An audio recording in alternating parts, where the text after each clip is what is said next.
My name is Justin Richards. I am a fourth-year PharmD candidate at the Texas Tech University Health Science Center, Jerry H. Hodge School of Pharmacy, and today's topic is congenital cytomegalovirus in our children, specifically our newborns and neonatal population. For today's discussion, we will be taking a look at the epidemiology of the virus, including the relative frequency in our pediatric population and the long-term complications and costs to society at large, the pathophysiology of the virus, including the mechanism by which this virus replicates and is transmitted from host to host, symptoms of the virus, diagnostic methods we can use to identify children who are positive for the virus, treatment, including pharmacotherapy options and monitoring. And we will also consider the prognosis of these children later in life. For the epidemiology of cytomegalovirus, we have found that it affects about 7 in every 1,000 newborns, and half of the infected babies will have significant impairments, and 1/4 of all sensorineural hearing loss cases can be related to CMV. So, cytomegalovirus is a double-stranded DNA virus of the herpes virus family. It consists of the double-stranded DNA core, which contains the genetic material it needs to create proteins and machinery that help it self-replicate in the host cell. This genetic material is then surrounded by a protein capsid, which is roughly spherical in shape depending on the viral strain, and that is then in turn covered with an envelope that is membranous and helps it to penetrate into its host cell. From there, the virus will travel through the cell plasma to the nucleus, where it undergoes its viral cycle. The genetic material of the virus will be used as the base for mRNA synthesis, double-stranded DNA, bidirectional replication. Eventually, the genetic material will reach, specifically the mRNA, will reach proteins and kinases, and it will be translated into functioning viral proteins, which then take over the cell metabolism. Eventually, the virus will take over the cell's machinery almost entirely. The virus will self-assemble into its original capsid, genetic material capsid,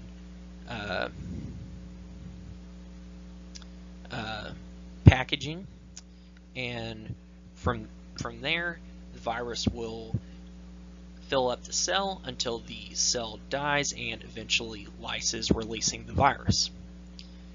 So from there, the virus can travel from person to person through different bodily fluids, including saliva, urine, breast milk, and blood transmission. Cytomegalovirus can present as both asymptomatic and symptomatic. When newborns present with symptoms of cytomegalovirus, they may present with rash, jaundice, microcephaly, low birth weight, seizures, hepatosplenomegaly, or retinitis.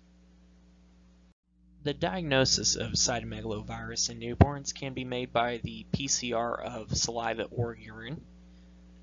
If a saliva sample is used, it is always confirmed with urine because the cytomegalovirus of the mother may pass from mother to infant through the breast milk into the oral cavity, where it then interferes with the PCR screening. This is not routinely performed currently, but some states do targeted testing of CMV in infants that fail the newborn hearing screening. Other diagnostic tools are available, including immunoassays and a dried blood sample, which is currently being investigated by the CDC. Treatment of cytomegalovirus in newborns can be considered in symptomatic patients. Asymptomatic patients are not considered candidates for treatment. If a symptomatic patient is decided to be a good candidate for treatment, the options therapeutically are Cyclovir and Valgan Cyclovir. Both of these medications have serious side effects that should be weighed against the risk of not treating the patient, and additionally these patients will require regular hearing and vision tests to ensure that no problems develop. Cyclovir is dosed at 6 milligrams per kilogram per dose every 12 hours for 6 weeks. Cyclovir is phosphorylated into a substrate that competitively inhibits deoxyguanosine triphosphate into DNA polymerase, which inhibits viral replication, and possible side effects, or more serious side effects I should say, are that this medication is a possible carcinogen. It can result in the temporary or permanent inhibition of spermatogenesis in males and the suppression of fertility in females. Other side effects that are possible include neutropenia, anemia, thrombocytopenia, and pancytopenia.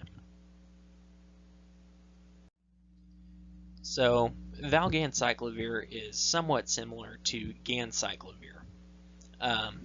We only have dosing data for newborns with a gestational age greater than 32 weeks and greater than 1 kilograms, and the dosing for that is 16 milligrams per kilogram per dose every 12 hours for 6 months. Valgan Cyclovir is converted to Cyclovir in the human body, where it has the same mechanism of action as Cyclovir from there on. Much like Cyclovir, it is a carcinogen that can result in temporary or permanent inhibition of spermatogenesis in males and the suppression of fertility in females. It also has similar hematologic side effects, including neutropenia, anemia, thrombocytopenia, and pancytopenia that we talked about for Cyclovir. The prognosis of CMV in children is pretty good. Most cases have no long-term complications. Over half of adults are infected by CMV by the age of 40. Early detection and treatment in childhood improves outcomes, and CMV is a weak virus that is fought off by normal immune function in healthy individuals. In conclusion, I'd like to thank you for listening to this presentation. I hope you learned a lot, and I would also like to thank my preceptor, Dr. McKee, for her guidance on this presentation. If you have any questions, please reach out to one of us at Texas Tech, and I would be happy to get in touch with you and answer any questions you may have.